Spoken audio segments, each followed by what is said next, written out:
Ya, Assalamualaikum warahmatullahi wabarakatuh. Selamat sore pemirsa, apa kabar Anda di sore hari ini? Senang sekali kami hadir kembali menjumpai Anda dalam program Sumut Menyapa segmen Kupas Tuntas.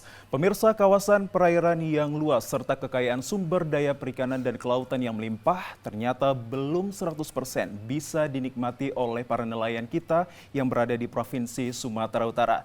Mengingat kalau kita kaji bahwa sumber daya perikanan dan aktivitas nelayan merupakan dua hal yang tidak bisa terpisahkan untuk dapat meningkatkan kesejahteraan dan taraf hidup para nelayan di Provinsi Sumatera Utara. Namun sayangnya pemirsa, pada kenyataan yang ada masih saja begitu banyak problematika yang datang dan melingkari kehidupan para nelayan kita di Sumatera Utara. Lantas seperti apakah problematika yang tengah dihadapi para nelayan kita dalam melakukan kegiatan mereka sebagai nelayan yang profesional, dan bagaimana bentuk upaya dari pemerintah kita untuk terus mendukung kegiatan-kegiatan dan memberikan kenyamanan para nelayan kita dalam menaungi kehidupan mereka sebagai nelayan. Bersama saya, Muhammad Azhar Nasution, kita akan bahas kurang lebih 1 jam ke hadapan Anda dengan tema menarik yang kami angkat pada kesempatan yang berbahagia ini, yakni nelayan dan problematikanya.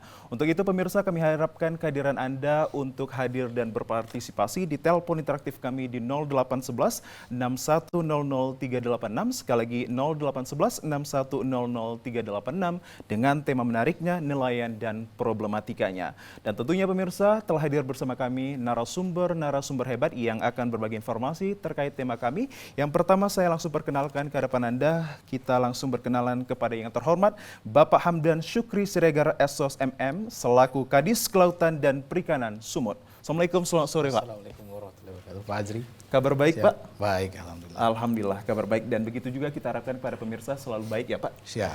Baik, yang kedua pemirsa, tak asing lagi bagi saya dan juga pemirsa TVRI Sumatera di rumah, beliau adalah yang terhormat Ketua PNTI Sumatera Utara, Bapak Adhan Nur. Assalamualaikum, selamat sore Pak Adhan. Waalaikumsalam warahmatullahi wabarakatuh. Kabar Selamat baik sore. Pak? Baik, sehat. Senang bertemu Anda kesekian kalinya. Dan tentunya pemirsa, untuk mempertajam informasi kita langsung terkait problematika yang dihadapi, telah hadir bersama kami perwakilan nelayan Kabupaten Langkat yang terhormat Abangda Rahmat Nopri. Assalamualaikum, selamat sore Bang. Waalaikumsalam warahmatullahi wabarakatuh. Selamat sore. Kabar baik? Alhamdulillah sehat. Baik. Alhamdulillah sehat. Dan pemirsa, sekali lagi kami informasikan tema yang kami angkat pada kesempatan yang berbahagia ini, yakni nelayan dan problematikanya. Untuk itu kami harapkan kehadiran Anda 1 jam ke depan untuk bisa turut berpartisipasi. Mungkin saja apa yang Anda alami selaku nelayan ataupun keluarga nelayan, boleh bertanya dan memberikan referensi berupa pertanyaan langsung kepada kami untuk kami alamatkan kepada narasumber hebat kami. Baik, saya akan langsung mulai untuk diskusi ini terkait nelayan dan problematikanya. Langsung saya berikan pertanyaan kepada Bang Rahmat Nopri selaku perwakilan nelayan Kabupaten Langkat ini. Bang, kalau kita berbicara tentang problematika yang siogianya sering dihadapi para nelayan ini, mungkin bisa diinformasikan sebagai refleksi kita apa saja yang tengah dan telah dihadapi sekian banyaknya problematika dari kelompok kita. Kalau dari nelayan kita dari Pangkalan Berandan, khususnya nelayan tradisional Indonesia, sekarang ini mengalami dilema juga. Pertama, tidak adanya pengawasan dari nelayan dari maritim kita atau PSDKP untuk di luar batas zona.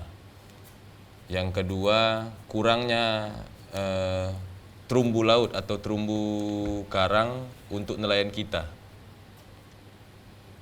Oke. Terus masalah BBM. Masalah BBM. Iya, BBM kita di Langkat itu untuk nelayan cukup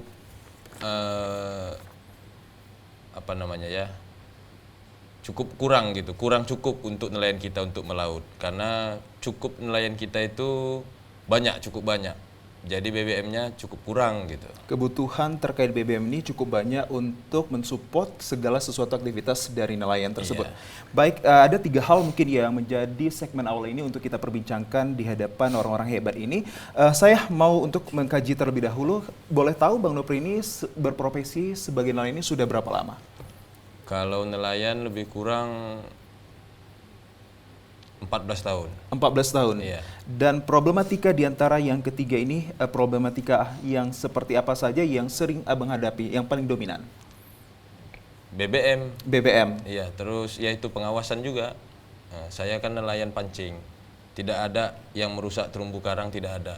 Kami nelayan mancing, dalam satu bot itu ada 5 orang. Ya di tempat tengah laut itulah kami berjalan ke sana, berjalan kemari mencari ikan, cuman hanya modal pancing kami. Itu dia. Oke, dengan modal pancing biasanya ini menghasilkan berapa kilo dalam satu harian? Kalau dalam satu hari itu dari malam kami kerja sampai pagi, sampai ke malam lagi paling banyak 50 kilo. Paling banyak 50 kilo. Itu yang hari-hari sampai kami 5 hari melaut. Kalaupun cukup kami pulang, kalaupun nggak cukup ya dengan batasnya bahan pangan kami wajib pulang juga dalam 5 hari atau 4 hari. Baik, saya kembali ke Abang masih berbicara terkait pengawasan yang kita kaitkan terhadap zona jalur tangkap dan nelayan ini. Iya. Seperti apa yang Abang lihat selama 14 tahun ini? Apakah sudah membaik dari yang terlebih dahulu menjelang masuknya di tahun 2023 ini atau 2024? Atau bahkan katakan lebih minim lagi adanya pengawasan? Lebih minim. Lebih minim? Iya. Mengapa hal itu terjadi di kilas mata Abang? Ya kita nggak tahu juga pemerintah kita Sumatera Utara ini. Mungkin apakah masalah mereka ada kekurangan BBM setelah BBM naik, kita juga nggak tahu kan gitu. Tapi jelasnya kami di tengah laut itu jaranglah melihat pengawasan dari negara kita. Dalam hal ini Provinsi Sumatera Utara. Iya.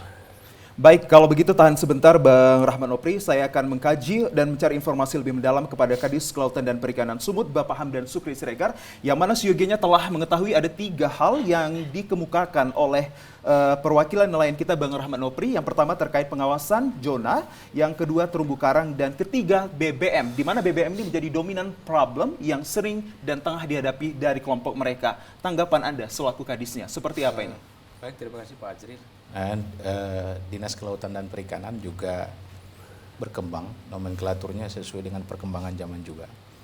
Kalau tahun 1991 kita dikenal dengan hanya seksi Jawatan Pertanian, di bawahnya ada seksi perikanan darat dan perikanan laut. Pada tahun 1974 tidak mengenal kelautan, malah namanya Dinas Perikanan tingkat 1 Provinsi Sumatera Utara. Berhubung dengan perkembangan pada 2001 menjadilah Dinas Kelautan dan Perikanan. Itu juga di daerah-daerah seperti itu juga ada Dinas Kelautan dan Transformasi berarti terjadi. Kabupaten kota. Dengan aturan yang baru, Undang-Undang 23 tahun 2014, bahwa kewenangan itu sudah bergeser. Tiap kabupaten kota itu menjadi berubah Dinas Perikanan, dan yang mempunyai kewenangan laut itu adalah provinsi. Jadi provinsi itu Dinas Kelautan dan Perikanan. Ya. Mungkin sebagai kementeriannya, pemerintah atasan itu KKP, Kementerian Kelautan dan Perikanan. Jadi itu dulu pertama. Kemudian kewenangan yang diberikan kepada Provinsi Sumatera Utara adalah batas 12 mil. Kalau dulu kabupaten kota masih mempunyai kewenangan 4 mil dengan mengelola termasuk nelayan tradisional. Kemudian sekarang tidak ada lagi kewenangan kabupaten, hanya 12 mil. Perlu di luar, kemudian kita mempunyai kewenangan mengelola ruang laut ini. Kewenangan kita termasuk pemberdayaan nelayan, keterampilan nelayan, kemudian perlindungan kepada nelayan di zona 12 mil di luar minyak, bumi, dan gas. Kan begitu. Artinya itu tetap adalah rekomendasi daripada pusat. Kemudian tugas kami sebenarnya menganalisa dan melaksanakan kebijakan, evaluasi, kemudian melaksanakan pengadministrasian di bidang perikanan tangkap, perikanan budidaya, pengawasan sumber daya perikanan, kemudian pemasaran hasil perikanan serta pengolahan perikanan. Memang untuk nelayan kita khusus di perikanan tangkap. Jadi ada beberapa narasi tentang nelayan tradisional ataupun bahwa nelayan ini melakukan penangkapan ikan untuk kebutuhan sehari-hari dan mempunyai kapal di bawah 5 JT. Kan begitu. Benar. Jadi kewenangan kita itu untuk perizinan kapal itu kita melakukan siup. Siup itu dan memberikan izin antara 5 kapal yang mempunyai 5 JT sampai 30 gross ton. Kemudian untuk nelayan tradisional itu dipercayakan karena pengelolaannya tempat pelelangan ikan sudah beralih ke kabupaten kota, maka TPI-TPI yang dikuasai oleh provinsi itu sudah kita alihkan semua ke kabupaten kota.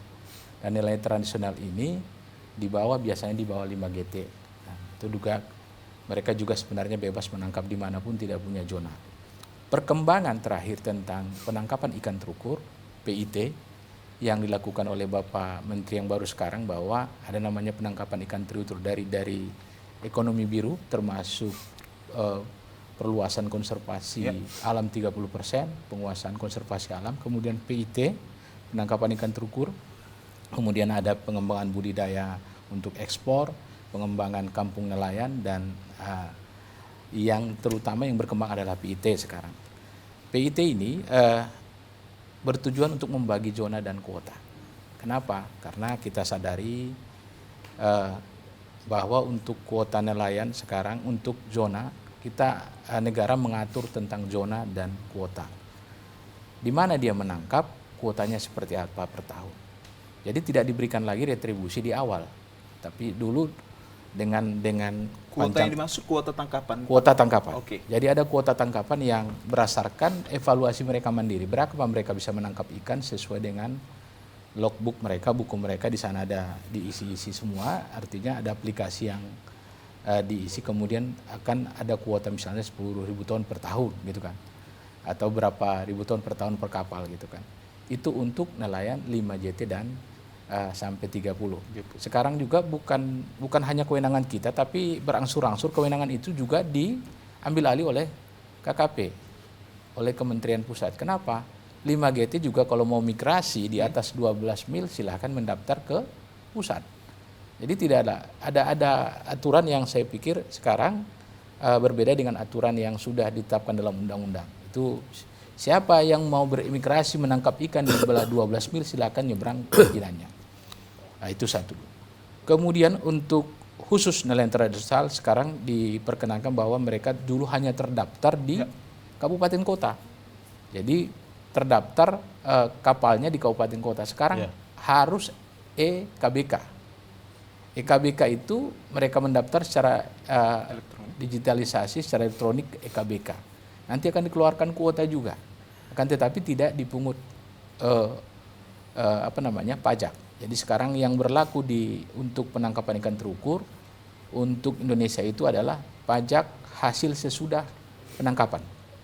Jadi pajak itu diambil 5% sesudah itu, antara 5 GT ke atas, dia menangkap ikan di laut dengan kuota, dan ketika mendarat baru dihitung 5%. Ya. Penerimaan pajak, penerimaan nasional bukan pajak, kan begitu, PNBP. Nanti akan dibagi share hasilnya untuk provinsi dan kabupaten kota juga. Begitu kalkulasi yang estimasinya.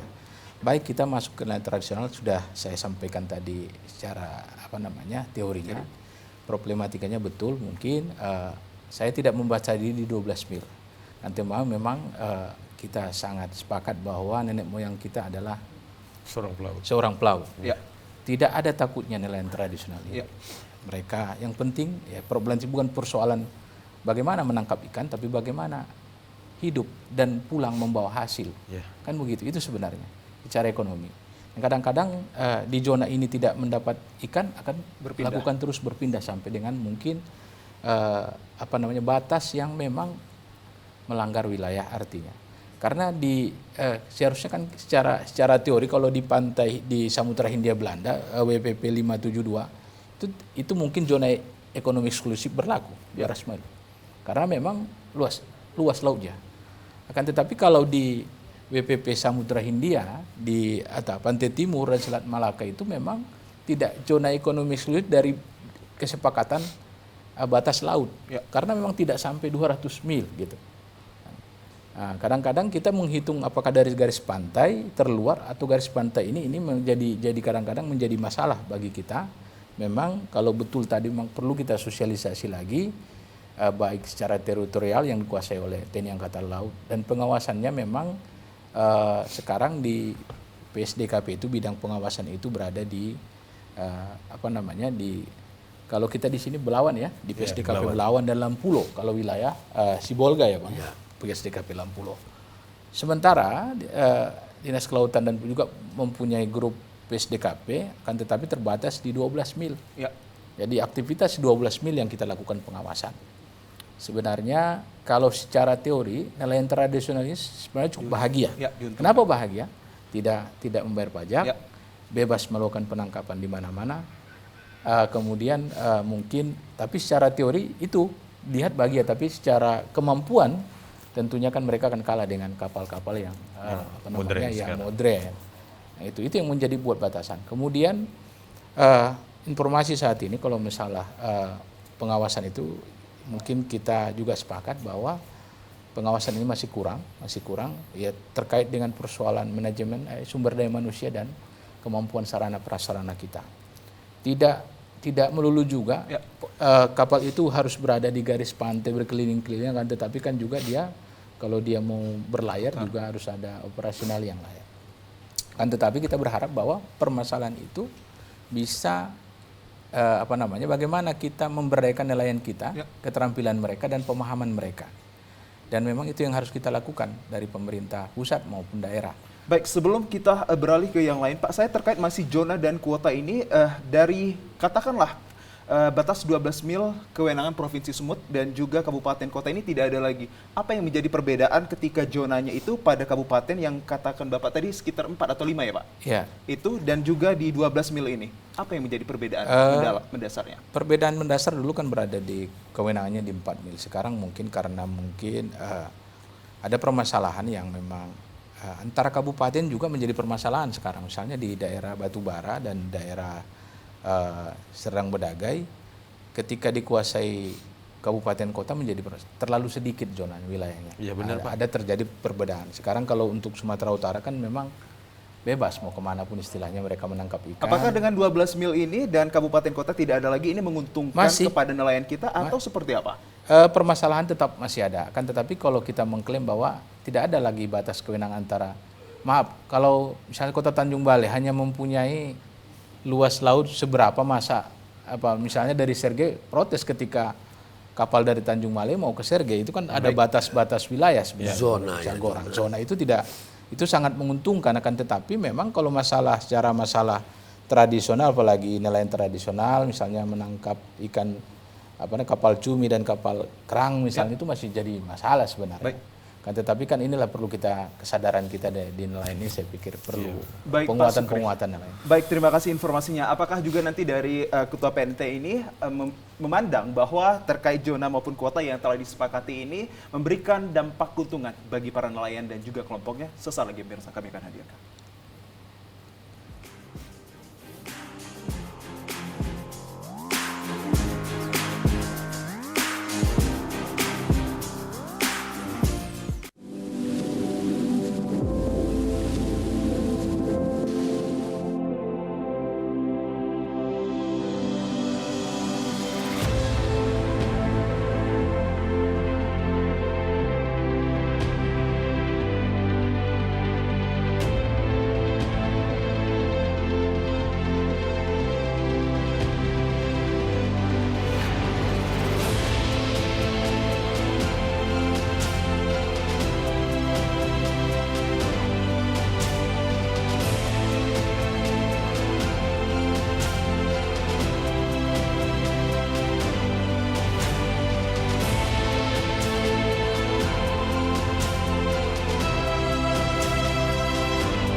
Ya pemirsa, terima kasih Anda masih bersama kami dalam program Sumut Menyapa, segmen Kupas Tuntas dengan tema menariknya yakni nelayan dan problematika. Tadi di segmen awal kita sudah banyak berbincang dengan seorang perwakilan nelayan dan juga disusul dengan Pak Kadis yang telah banyak memberikan informasi terkait teori. Dan mana tadi kita sangat dominan membaca ataupun mendengarkan informasi terkait adanya zona maupun kuota, yang mana siogianya ini bahwa batas 12 mil ini menjadi kewenangan Provinsi Sumut dan tidak ada lagi untuk kabupaten ataupun daerah-daerah ini. Lantas apakah hal ini akan memberi memberikan keuntungan bagi para nelayan kita. Bagaimana Pak Arhan untuk menyikapi hal tersebut? Bagi saya, seperti pertemuan 2 minggu yang ketika lalu. wawancara sebelumnya yang melibatkan PSDKP dan Belawan, bahwasanya penekanan adalah kenyamanan daripada nelayan internasional untuk melaut. Mengenai zona, ini tidak menjadi masalah bagi saya.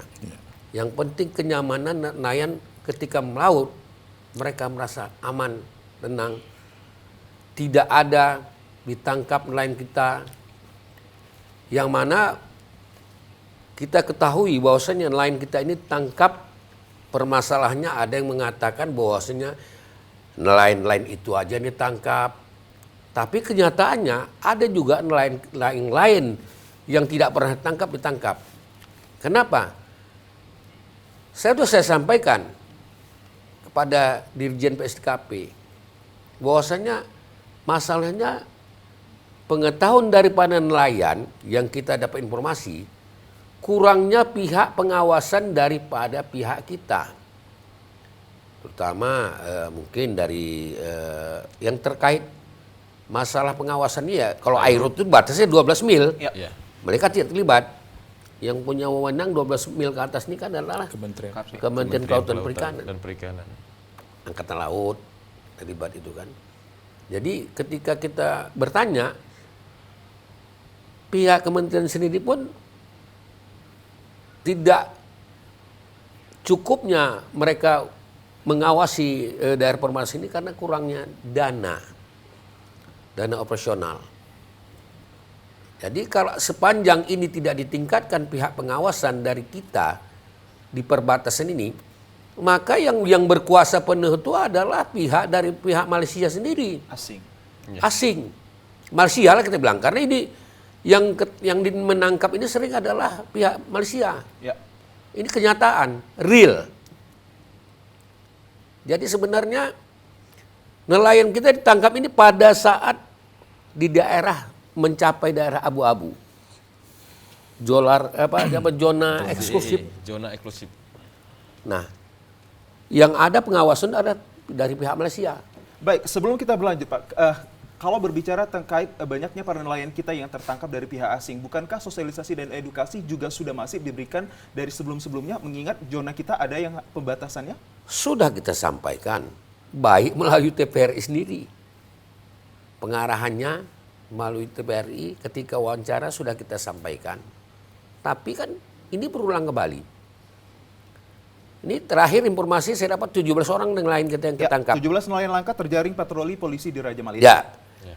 Karena pihak Malaysia itu orang tuh aktif Melakukan patroli. Dia lihat masuk nelayan kita, daerah perbatasan ini udah digirong orang tuh ke daerah mereka. Sampai ke daerah mereka baru mereka tangkap nelayan kita. Ya. Orang itu tidak berhak, siapapun tidak berhak menangkap daerah zona eksklusif. Eksklusif. Satu Pak, mereka sebelum kapal mereka menangkapin para nelayan kita lagi mancing itu, pesawat tempur mereka itu lalu lalang itu Pak di tengah laut itu.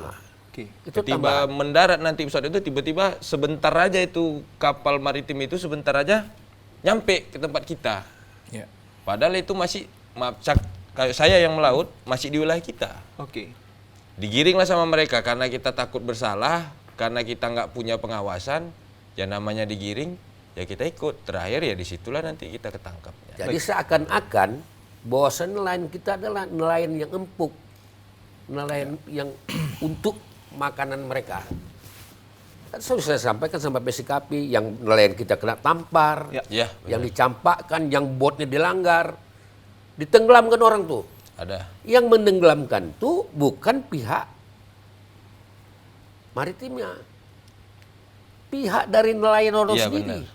Ditabraknya, tenggelam kapal kita. Tapi kemarin sudah diganti. Udah diganti. Diganti oleh pihak yang punya kapal yang melanggar itu. Nah di sini kan nampak bahwasanya kita lemahnya kita karena kurangnya pihak pengawasan dari pihak kita. Itulah yang kita harapkan supaya pihak pemerintah Indonesia untuk segera melakukan pengawasan di daerah perbatasan antara Malaysia dan Indonesia. Baik Pak Nahan, terkait perbatasan atau teritorial yang boleh dan tidak boleh dilanggar oleh para nelayan kita ini, apakah ada tanda khusus untuk mana ini kawasan Indonesia dan juga kawasan dari asing? Nah, nelayan kita kan sudah diberikan oleh pihak Dinas Kelautan Perikanan, apa namanya, GPS. GPS. Ya, jadi begini. Udah dibekali Ya. sama pihak apa melalui Pak Kadis. Pertama memang untuk kapal perikanan yang memperoleh izin resmi dari pemerintah, baik provinsi dan pusat, itu diwajibkan punya PSKP, pemantauan kapal perikanan. Jadi ada namanya PMS, misalnya semacam PMS, dia dipantau. Itu berupa satelit atau Itu seperti berupa apa? dia terkoordinir di satelit. Oke, Kemudian, satelit. yang masalahnya adalah tradisional. Gitu. Tradisional ini saya sampaikan tadi, sebenarnya kalau sudah sampai zona abu-abu, seharusnya kan setiap nelayan juga punya GPS misalnya. Iya benar Pak. GPS, kita berharap mereka punya GPS. Memang kita punya bantuan GPS, setiap tahun ada, tahun depan juga ada. Nanti kalau dari Langkat juga bermasalah, itu kita juga akan berikan bantuan GPS. Kenapa? Kalau memang seharusnya sudah berada di wilayah abu-abu, kalau memang tidak yakin, janganlah pula sampai melaut kan. Ini persoalannya. Artinya Anda tandakan bahwa nelayan kita ini juga membandel akan hal Artinya tersebut. begini, ada pengulangan ya. Mungkin tidak semua, ya. Ada pengulangan di sana.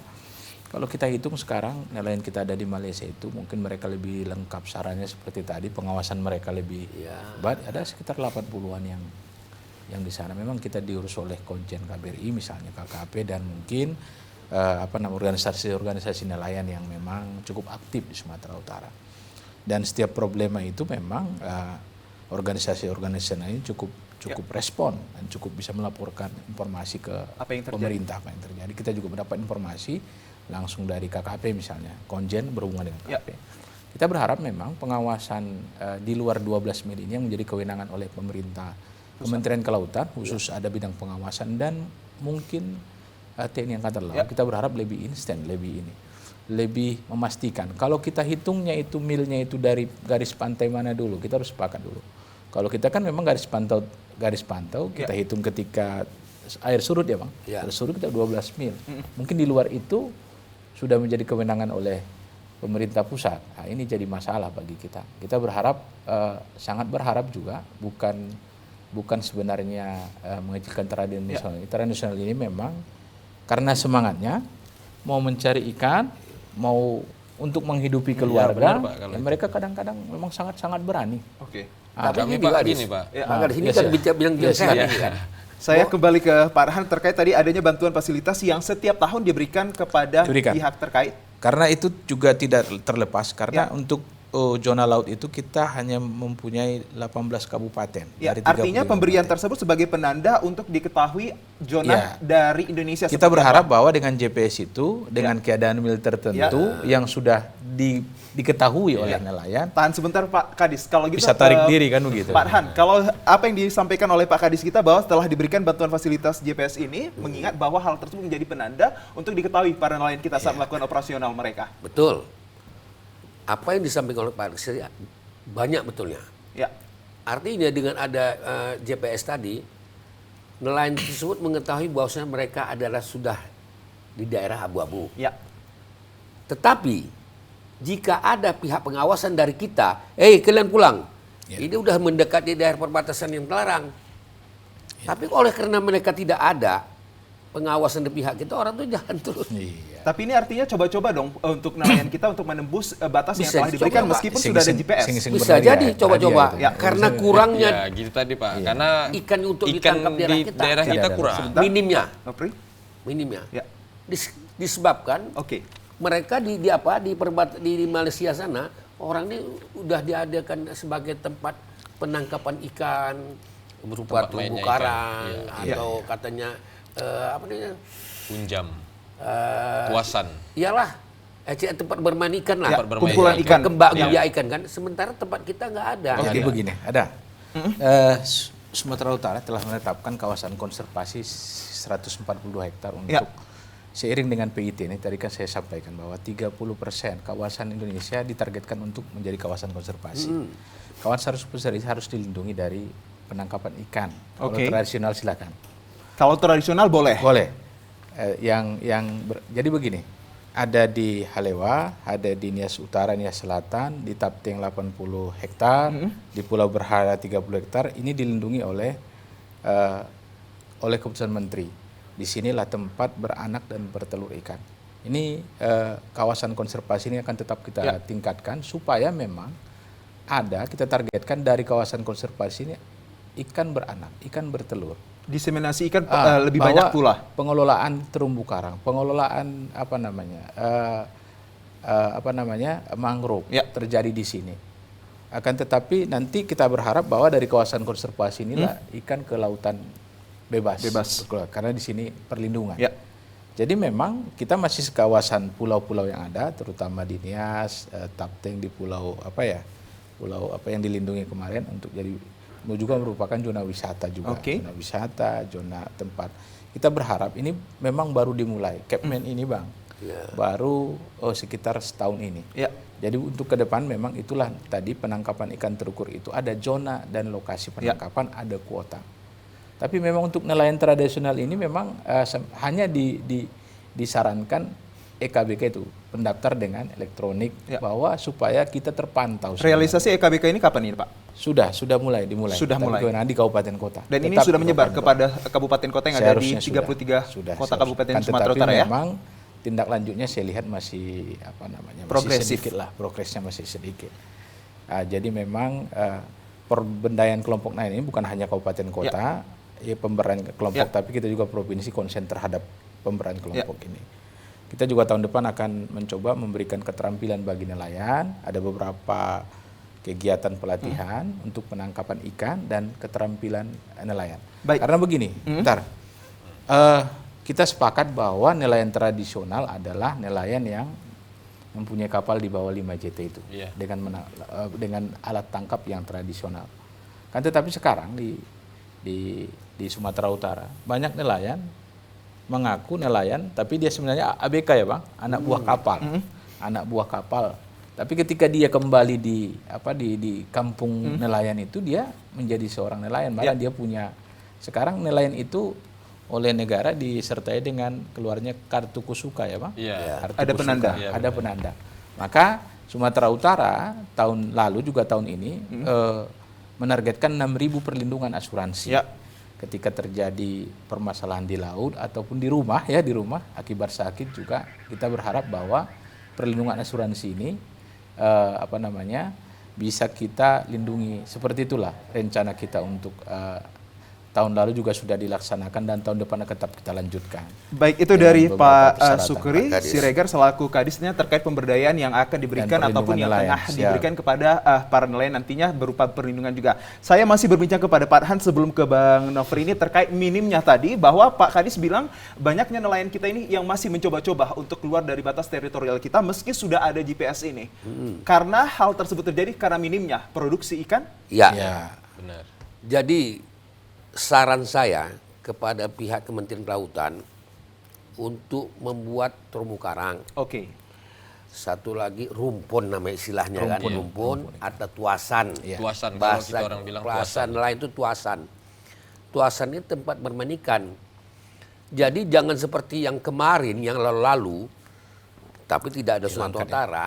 Pada saat itu saya tahu karena domisili saya di Langkat, itu tuasan itu dibuat orang tuh dari dari kerat minuman. Itulah yang dicorong tuh dibenamkan ke dalam, itu dibantai air habis. Selesai, nggak ada gunanya. Jadi untuk membuat terumbu karang ini atau tuasan atau semacam rumpuan tadi, ini sebenarnya harus ada kerjasama dengan pihak PNTI, dengan nelayan melibatkan. Jangan pihak Dinas Kelautan sendiri atau yang dari kabupaten kota ya kan. Jadi seharusnya ada kerjasama, libatkan organisasi nelayan. Berarti yang dikatakan saat ini minimnya ada sinergitas dan kolaborasi dari pemerintah kita kepada PNTI dan juga kelompok nelayan. Iya, itu ya. Maunya harus ada kerjasama. Jangan sendiri-sendiri. Kalau untuk Sumatera Utara ya macam Bapak Kadis ini baru lagi kan. Jadi kami mencoba kerjasama ke depan. Akhirnya apa yang kita upayakan ini dapat menghasilkan nelayan sejahtera ke depannya. Itu harapan saya. Saya bukan masalah alat tangkapnya apa. Dan pada saat ini, jangan nanti setelah kita buat tempat bermainnya ikan tersebut, yang menikmati adalah pukat troll. Ya. Karena troll sampai sekarang, troll mini itu masih beroperasi. Masih beroperasi. Inilah musuh daripada nelayan tradisional. Oke. Nah, Dan biasanya kalau nelayan tradisional kita ini biasa untuk melakukan operasionalnya ini biasanya produksinya berapa Pak? Yang Bapak ketahui dalam melakukan tangkapan ataupun hasilnya? sama yang bersangkutan langsung tanya. Oke, dari Bang Nopri biasanya. Apa itu, Bang? Kalau untuk penghasil yang biasa diperoleh dalam satu hari ini biasa menghasilkan berapa produksi ikan? Kalau kami nelayan yang per satu bot lah gitu. Ya. Kami nelayan mancing itu kalau kita kan ikut arus air ini. Ikut arus air. Kalau air pasang, kita di atasnya. Kita di atas arus lah gitu. Jangan di bawah arus. Kalau dia bawah arus, dia nggak mau makan ikan. Ya. Jadi kita mancing itu tergantung air. Air atas sama air bawah sejalan nggak. Kalau dia sejalan, insya Allah mudah-mudahan kalau kita dengan tekun semua anggota kita di bot itu mancing, ya lebih kurang 40-50 kilo dalam satu hari kita. Dari malam sampai ke pagi, nyambung lagi pagi sampai ke siang kita istirahat. Setidaknya ada dua hari ataupun dua perjalanan yang dilakukan. Satu hari itu. Bisa 4 bibir saat dalam 5 hari kan? 4 bibir. Ya, 5 bibir. 4 bibir, 3 bibir. Kalau masa ini kan ini laut ribut ini. Ya. Jadi kita nggak dapat sampai seperti itu. Oke. Nah, paling 5 hari kita dapat cuma 2 bibir setengah udah pulang. Nah, Satu bibir mau berapa? Satu bibir Berapa? Satu bibir itu lebih kurang 150 atau 140 kilo Nah, itu dia. taksiran kita. Jadi kalau 5 hari kita paling cuma 300 kilo, 400 kilo yang harus kita bawa pulang. Kalau cukup belanja kita, ya kita pulang menerima gaji. Kalaupun nggak cukup, ya udah kita dikasih pinjaman sama toke, sama yang punya bot. Itulah kesejahteraan nelayan. Artinya begini, kalau lagi bagus suasananya, amannya 50 kilo per orang bawa Bukan per orang, Pak. bawa per bot. Satu bot. Tadi kan ada satu fiber 150 kilo. Iya. Nah, kalau satu bot satu hari satu malam sekitar Ya sekitar kalau kita dia Pak satu orang itu kita nggak 50 kilo, ya, Pak. Nah, kita mancing itu 5 orang kita mancing mungkin dapat satu hari itu 50 kilo karena kita cuma ngarapkan pancing, Pak. Nah, jadi berhari-hari 5 hari kita pulang paling banyak pun 4 piber atau 3 piber. Kali Dengan isi 150 kiloan ya. 150 Iya. 200. Iya. Gitu. Kalau 4 orang kan udah lebih itu. Iya, Pak, tapi belanja kita kan besar juga. Jadi begini, memang kalau secara teori ya, memang cukup menjanjikan kalau berhasil. Tapi Iya, kalau benar, pas Pak. tidak 2,5 piber tidak ini. Memang keadaan laut itu makanya di pemerintah pusat sudah mengembangkan sebenarnya ada namanya beberapa teknologi informasi tentang laut. Namanya e-laut. Ada namanya di sana. Kita juga harus bisa mengoperasikan itu. Ya. Kenapa? Karena kita tahu sebenarnya di sana juga di mana sebenarnya ikan yang sedang ini. Mereka memang dari Dan galak-galak sedang galak-galaknya ikan. Jadi memang tradisionalnya mungkin bisa dari aplikasi yang ada, tapi memang karena memang kuota mungkin terbatas Ya, jangkauannya tapi kan- tidak ini. Kalau untuk secara PMS itu mereka juga ada informasi. Kemudian juga banyak e-commerce sekarang yang berkomunikasi dengan kita, bekerja sama sebenarnya memberikan informasi bukan menangkap ikan, tapi mencari ikan. Ya. Kan begitu. Mencari ikan kalau mungkin tradisional masih menangkap ikan, tapi kalau yang agak modern sedikit mencari ikan. Mereka hanya perlu mencari ikan yang memang kualitas ekspor misalnya. Memilih untuk menangkap, tidak harus menangkap ikan. Kalau menangkap kan yang kecil, yang besar tertangkap berapapun harganya nanti mungkin fluktuasi kan. Saya pikir memang itu menjadi tanggung jawab pemerintah ya, tanggung kita bersama mulai dari kabupaten kota sampai pemerintah pusat bagaimana memberdayakan dan memberikan transformasi informasi juga melalui digitalisasi juga informasi seperti apa untuk memberdayakan nelayan ini. Digitalisasi ini Pak apakah akan efisien untuk meningkatkan jaminan mutu kehidupan para nelayan Sebenarnya kita? salah satu karena usaha-usaha pemerintah kan bukan hanya hasil ikan. Ya. Karena sekarang juga ada pengembangan kalaju misalnya, kampung nelayan maju. juga pemerintah misalnya kampung nelayan bersih. Bukan hanya persoalan dia menangkap ikan, kan, tetapi kan sebenarnya ada mata pencarian alternatif juga yang sering kita, misalnya begini, ini ada kampung nelayan tuh, biasanya kan dia menangkap ikan, tapi pada hari-hari tertentu badai segala macam kan dia tidak menangkap. Ada mata pencarian alternatif misalnya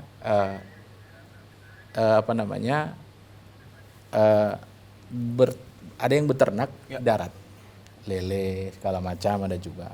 Kemudian ada yang budidaya juga, budidaya saya pikir lebih menggiurkan, tapi memang anggarannya agak besar.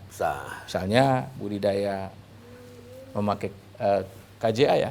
KJA itu lebih apa sebenarnya? Lebih keramba jaring itu juga bisa dilaksanakan, tetapi dia terkonsentrasi di kelompok.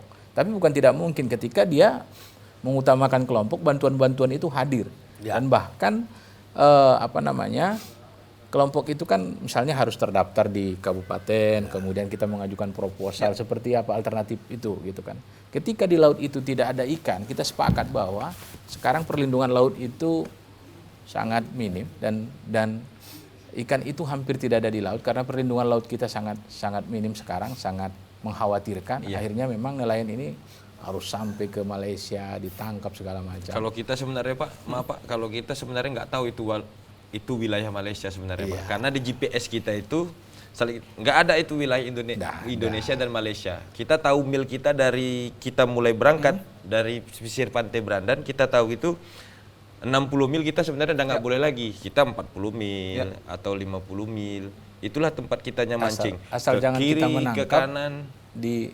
Kita mulai di start di pulau terluar kan gitu susahnya juga kan gitu.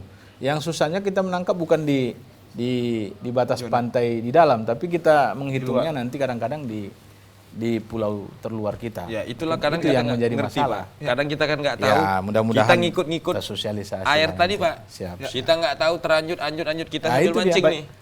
Ya. Bang Nopri, kalau Anda berbicara tadi tidak ngerti bahwa sudah ada konsekuensi yang diperoleh dari rekan-rekan kita ataupun teman-teman nelayan kita ini bahwa adanya dilakukan penangkapan.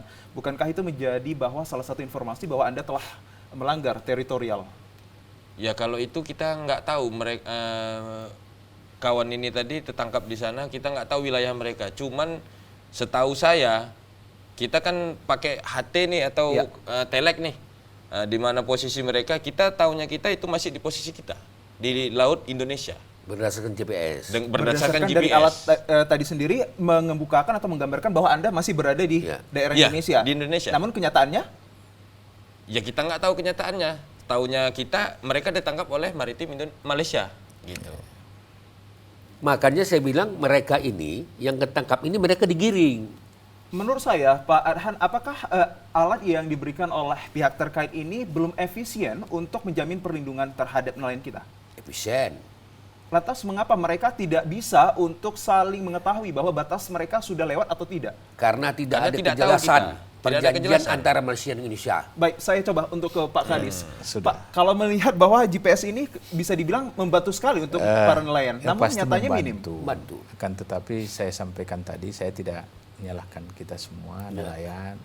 Itu memang sudah menjadi kesalahan kita bersama, kesalahan pemerintah juga, nelayan juga.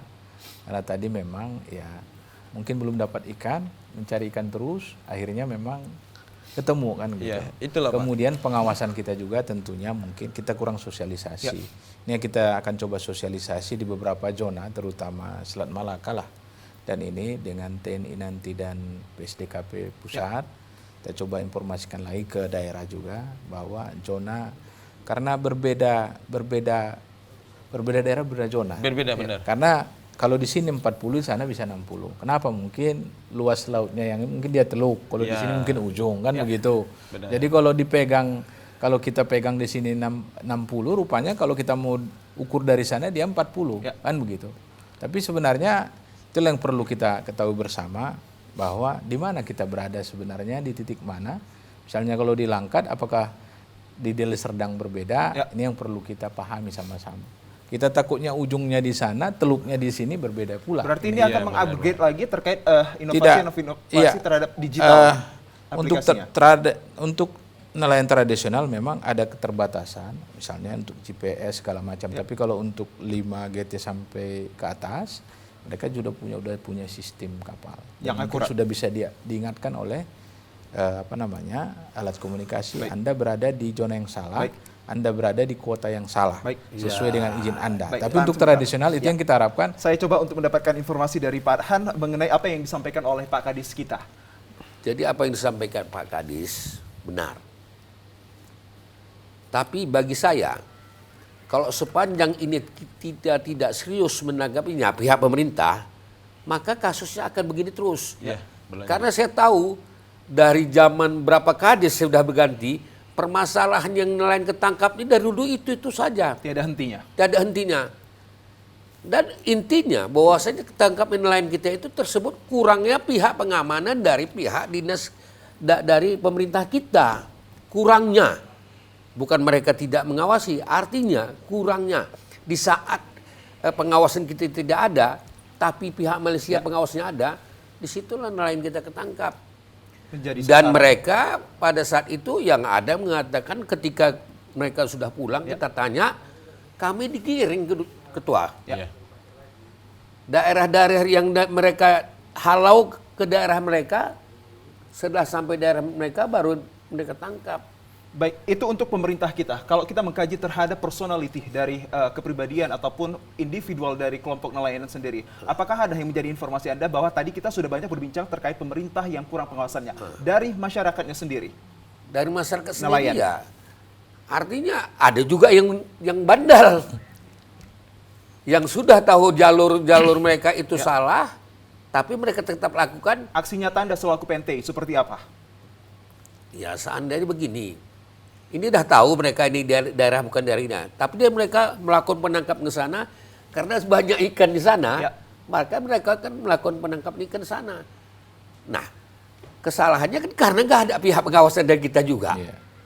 Tapi kalau pihak pengawasan dari kita ada, mereka ini kalian udah masuk jalur orang nih.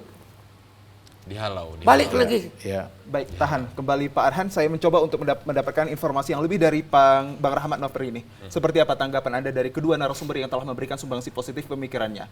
Bahwa nelayan ini minim pengetahuan dan juga minim sosialisasi terkait batasnya, maka coba-coba untuk menangkap yang lebih. Iya benar, kalau itu benar. Cuman kita berharap tadi, Bang, kita berharap dari pemerintah Indonesia, yaitulah sosialisasi kepada kami, terutama nelayan Kabupaten Langkat, memberikan sosialisasi sama kami. Kami pengen tahu dari nelayan ini pihak